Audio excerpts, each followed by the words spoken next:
You know what? At the rate that we're getting all these legacy sequels, I'm just waiting for them to remake Jaws. Hey there guys, thank you for coming to Cinema Bear. My name is Eric Ortiz. Before we get started, please do me a massive favor and just hit that subscribe button. I would super appreciate it. And let's get into it. Twisters.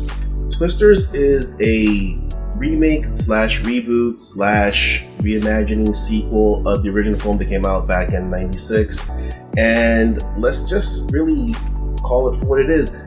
This is what the original Twister film, I think, was trying to be.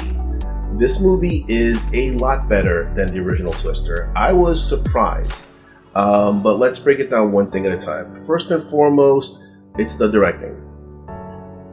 Lee Isaac Chung does something pretty remarkable with this movie, which is actually make the characters more than one-dimensional. One of my super issues with the original Twister was that I didn't care about any of the characters, even though as actors they're likable. You know, Philip Seymour Hoffman, Helen Hunt, the late great Paul Paxton, they're all very likable people. Even Carrie Elways, who plays a really ridiculous bad guy.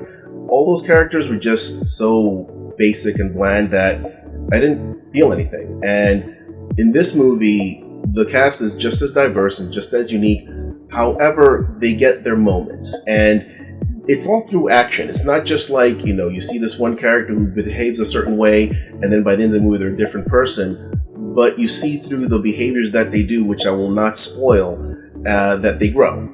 So on the character basis alone, this movie is worth watching. In terms of the performances, they're actually overall really good here.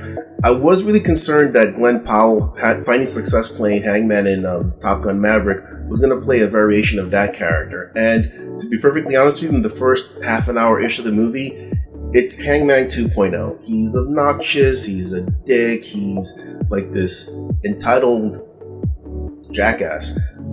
But he has an arc. And I won't spoil what that arc is because I don't do spoilers, but you get to appreciate his character and where he's coming from. Daisy Edgar-Jones plays the lead here, Kate. She holds this movie together and makes it feel very human. The inciting incident in this film is similar to the original movie, but different enough that you don't feel like it's a rehash. And the tragedy that befalls her that helps her character grow throughout the film, it's actually something that's fairly relatable. You know, her actions cause a tragedy and she has to kind of push through and become a stronger person at the other end. Daisy is becoming one of my favorite actresses. She has this natural way of being on camera without trying too hard. I guess you can compare it to something like an early Meryl Streep, Sandra Bullock type of performance where she doesn't have to act big for you to feel the emotion. It's a very contained performance, but a very well put together performance. As for the rest of the cast, we have Anthony Ramos doing another great job. This is one of those like actors that if you just put him in a movie, the movie gets better because he's so committed. Kate O'Brien is also in here. They were in the film Love Lies Bleeding earlier this year and they did an amazing job. I wish there was more of them in this film, but what's there is pretty awesome. Outside of the fact that the characters here have genuine arcs, one of the great things about this movie is the action. Same as with the first Twister, Jan de Bont did an amazing job giving you the sense of the scale of the tornadoes and the damage and just the danger of them and how scary they are. Lee Isaac Chung does all those things here and even better. This movie has action sequences that eclipse anything from the original film and has one sequence in particular that is genuinely terrifying.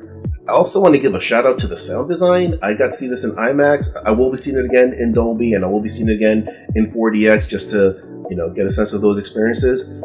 But the sound design was really well put together. Like you feel like as if you're inside of a tornado. And it's a very visceral experience to see this movie, especially when these action sequences are at full blast. It's a fun time. Like I enjoyed this movie as much as I enjoyed Bad Boys Ride or Die.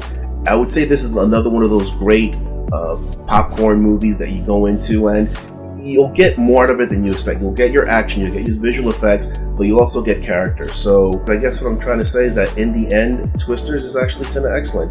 This is a fun popcorn movie. I remember when I reviewed Bad Boys Ride or Die and I called that one like the movie of the summer.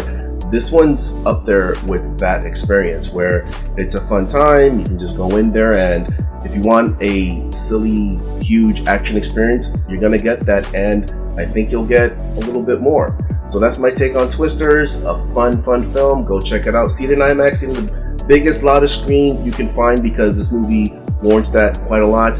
And again, thanks so much for watching Cinema Bear. Name's Eric Ortiz. I appreciate it very much, and I'll see you for the next one. Take care.